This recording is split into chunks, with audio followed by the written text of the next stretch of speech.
1,000. Now, the government has slashed forecasts for the amount of electricity it expects wind farms to generate. Bit of a blow to Ed Miliband's net zero plans. Didn't the Energy Secretary of State state that these were going to give us, remember it well, cheap energy and save the world? Don't take my word for it. Here's the man himself. And what I'm talking about today is absolutely part of the mission for growth of this government, because I'm here at a wind turbine factory here in Hull, employing 1,300 people. And honestly, the future is being built at this factory.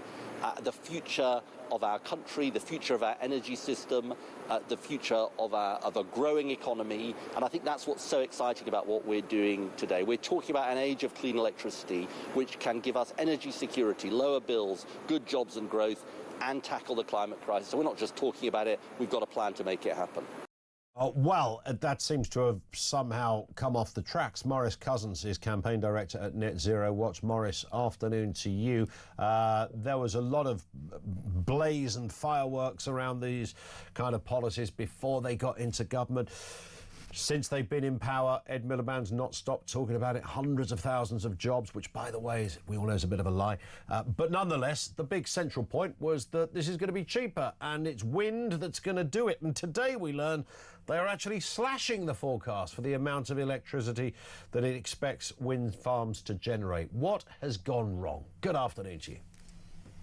Good afternoon, Ian. Yes, it's been a dreadful few weeks. Actually, we're seeing an increasing number of stories which show that the government's sort of case for net zero has always been based really on sort of shaky foundations. And today is yet another example of where we hear figures that actually they've had to slash the load factor by about a quarter. It's basically saying that wind is not as reliable as previously claimed. And what this now means is that the official forecasts used by Parliament, the Climate Change Committee, even parts of the media that have claimed that net zero is feasible and affordable has actually now just shot up by hundreds of billions of pounds. And the sort of the case that net zero can be done affordably is crumbling, and this is just yet another example of that. Yeah, and is this down, do you sense, Maurice, that it's like a lot of things in life, stuff that's invented or released onto the market too soon, or for want of a better way? Is it that, maybe in years to come we could, have this dream where the wind, literally free energy, would not only, it would blow beautifully in the fields, they'd have modified the wind turbines so they didn't look like big old horror stories in the countryside, so they would look acceptable, and it would blow. And not just that, they'd have a little device which could store that energy as well and dispense it, and it's free. I mean, what a wonderful way to live. I mean, I don't know if that's going to be possible at some point. Maybe in 156 years' time it might be. But right now, this just feels like, do you remember when Bluetooth was first invented, and it seemed like a good idea, just didn't bloody work? And it seems that we're in a similar territory with these. I wish what you said there was true, Ian. I really do, but unfortunately, I don't think it ever will be. And the reality is that the problem with a lot of this is that renewable energy is ultimately physically constrained. That is the real challenge here. What we have got is essentially low density, intermittent forms of power generation. So relative to high density, more reliable forms of power generation, it is always going to be at a physical disadvantage to those other forms. So relative to, say things like gas, but also things like nuclear. So it doesn't always have to be fossil fuel generators. So this isn't necessarily a technological or innovation a challenge. It is a physical challenge, one that is ultimately governed by the laws of thermodynamics, and we're never going to be able to alter that reality, sadly. What about the argument that comes forward from the kind of green lobby, I suppose, is that, yep, it's not providing all of our electricity, but it is providing some of it, and it never purported to provide all of it, so some of it is better than none of it. Does that argument stack up?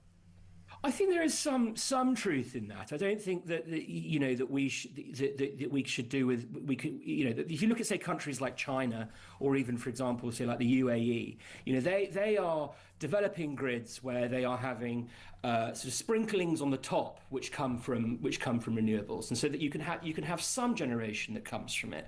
But ultimately, the base of your grid needs to be firm, dense, reliable sources of generation. So that's really going to be things like gas, nuclear, and historically for this country, it was coal, but we phased that out for understandable reasons. But it's reliable and it's dense and it can deliver affordable sources of power. And it's interesting that you mentioned nuclear there, which at one point the government wouldn't even talk about or entertain. And if they'd got to grips with it, even when the coalition were in power, we would right now be sitting here with an entire web of nuclear generators, rather than the stuff that is mostly owned by the French, that we're making no money out of what we do have here.